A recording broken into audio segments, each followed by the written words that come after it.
We haven't done this in some time, but this is a user-submitted story. He would love your feedback. And now I present the Bronmarbh. I don't know who may find this, but know that I tried. I fear that this may be the only time I have to write down my experience. I seek to record not only how I came to be here, but also what you may find here when you read this. There is something you need to know. The thunder clashed with the rain, just as I wished to have clashed with the monster that has wronged me and all that is good in the world. It has been following me for several days now. Or I have been following it, I'm not quite sure. When I first found the old keep, I was put off by its archaic form. Like some alien cave of forgotten evils amidst the surrounding woodlands. Weighing the options, I entered it, barring the door behind me. I found my way to the keep's library. In the fireplace was a pile of dry logs, freshly cut. I pulled out my tinderbox, and lit the fire, hanging up my clothes to dry. I then proceeded to shake off the leather hat and cloak my wife had made me as an anniversary gift. Why was I in the library? Perhaps I sought to find some bestiary or perhaps the Necronomicon itself, anything that may help me rid that accursed creature from the holy world of God. I ran my fingers over the spines of the books. Many were unused and thus were smooth to the touch. A few though were old, older than the keep itself I imagine. I continued to read the spines as my fingers flew over them until my fingers felt raw paper. A book with the spine missing.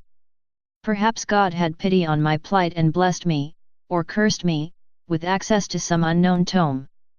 God indeed has blessed me then, for I have found a Necronomicon, but it was a strange translation, with pages missing and loose binding. I flipped through it, weakly coughing through the thick and heavy dust. I must have been looking for anything I could find, any knowledge that might aid me in the destruction of that bloodlusting fiend.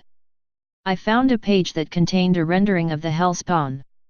The delineation showed it devouring one of its unlucky victims.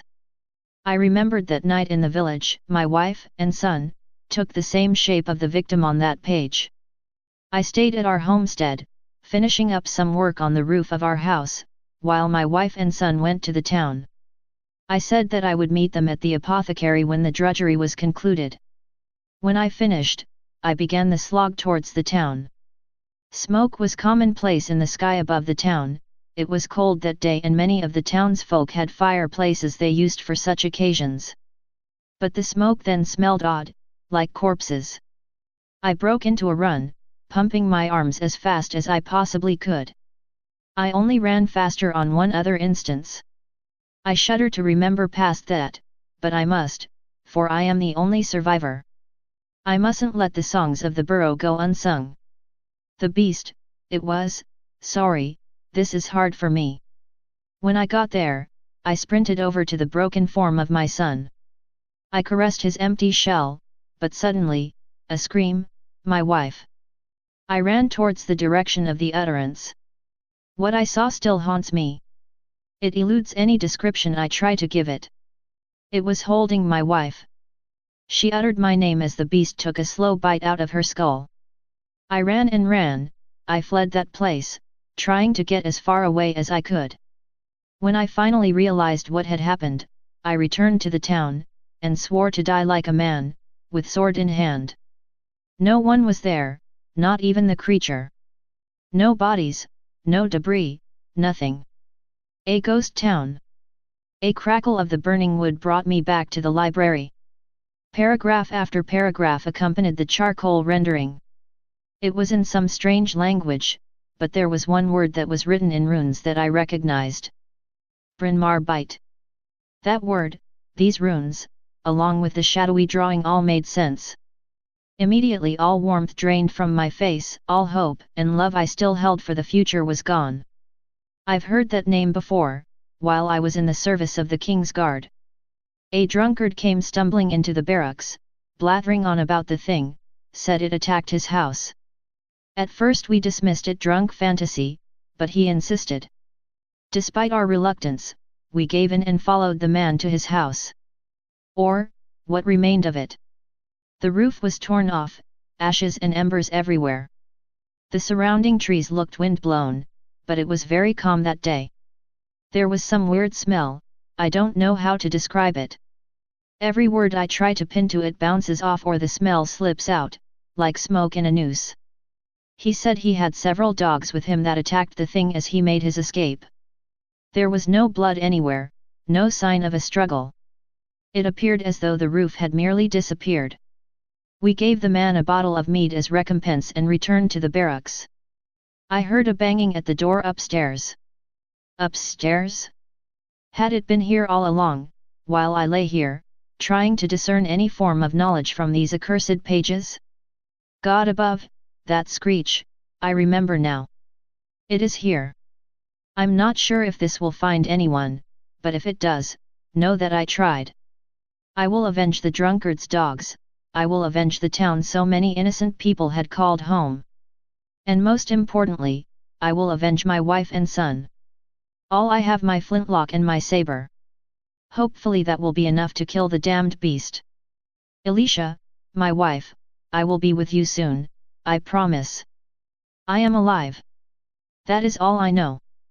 I am alive and I am huddled in a corner of the library once more.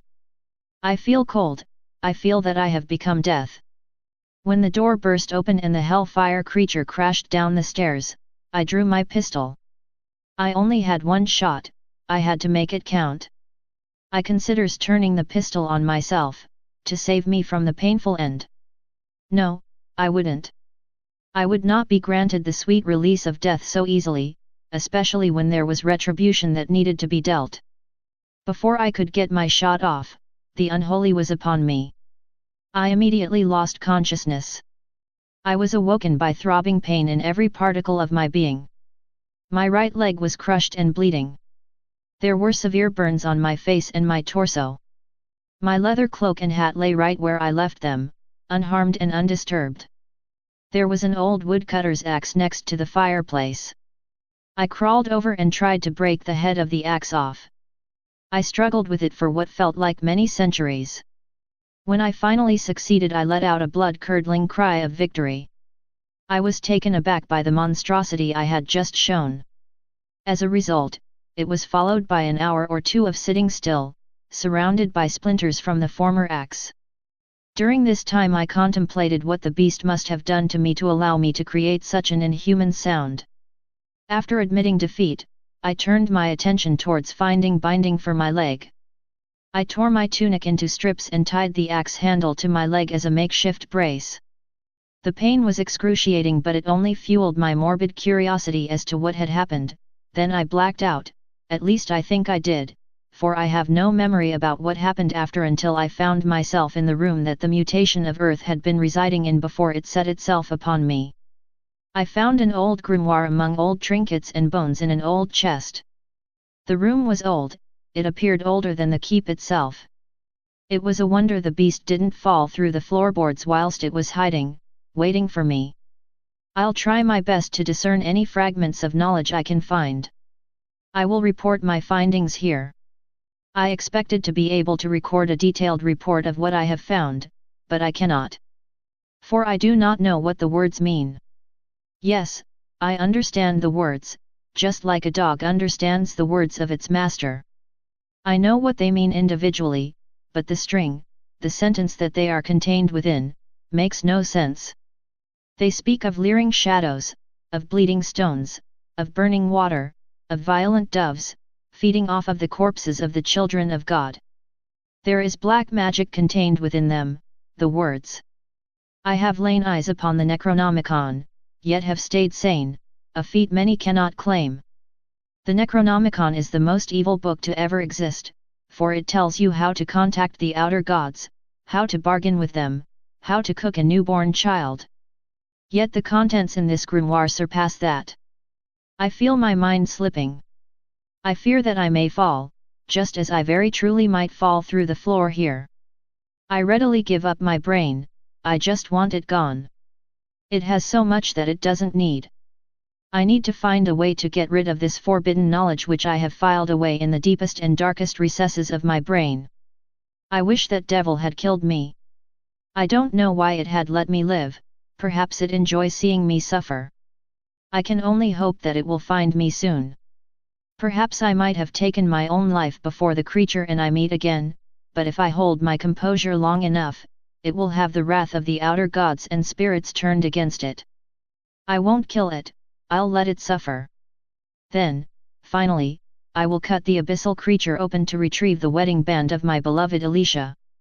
This most likely will be my last entry, as I can already feel my hands acting on their own.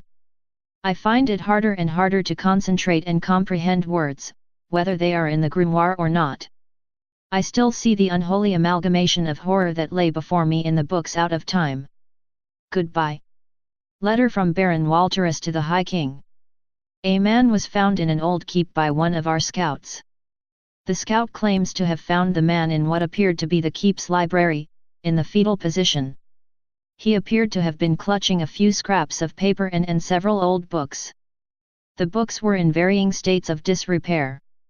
When the man noticed the scout, he began bleating, "Stay back. These books contain things no other soul should know. To be granted such knowledge would be a curse worse than being sentenced to the pits of hell for all eternity."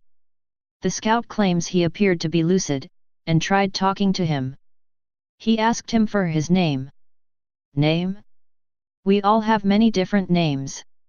At one point I would have been called father. Others times, a killer, a coward. You see? We all have many names. But the worst names are the ones that they are called. Several are contained within these books. That is why I lie here, keeping them secure and safe, until I no longer need them. Then, I will pray to God to destroy the books. Look, son, what do you see on the covers of these books? Ha, that is no ordinary Necronomicon, no ordinary grimoire. They are the original copies written by the mad Arab himself. The scout noticed that the crazed man had a broken King's Guard saber that he was slowly inching his hand towards, ever so slowly. How could one deemed mad move with such patience? The scout recoiled and drew his sword, stabbing the man when the degenerate lashed out with the broken sword. He then returned to camp and alerted me. I accompanied him to the old keep. I couldn't believe that such an old and yet beautiful structure had remained hidden for so many years. We carefully searched the rooms of the keep. We found many things, which I will not list here, for if this report is intercepted, our enemies might quickly take control of this keep and we would no longer be able to use the materials and tools contained within. I will, however, send with this letter the papers in the hands of the dead man along with his blade and pistol for examination. Please make haste, something is off here, and the sooner we station a garrison here, the sooner we can get to work.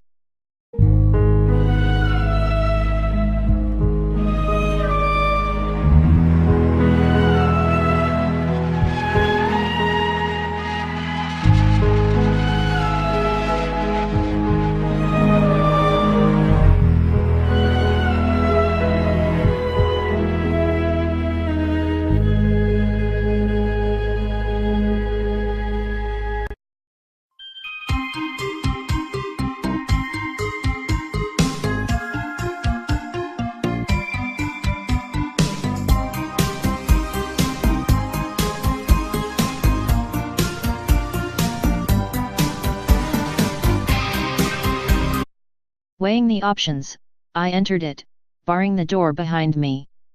I found my way to the keep's library. In the fireplace was a pile of dry logs, freshly cut.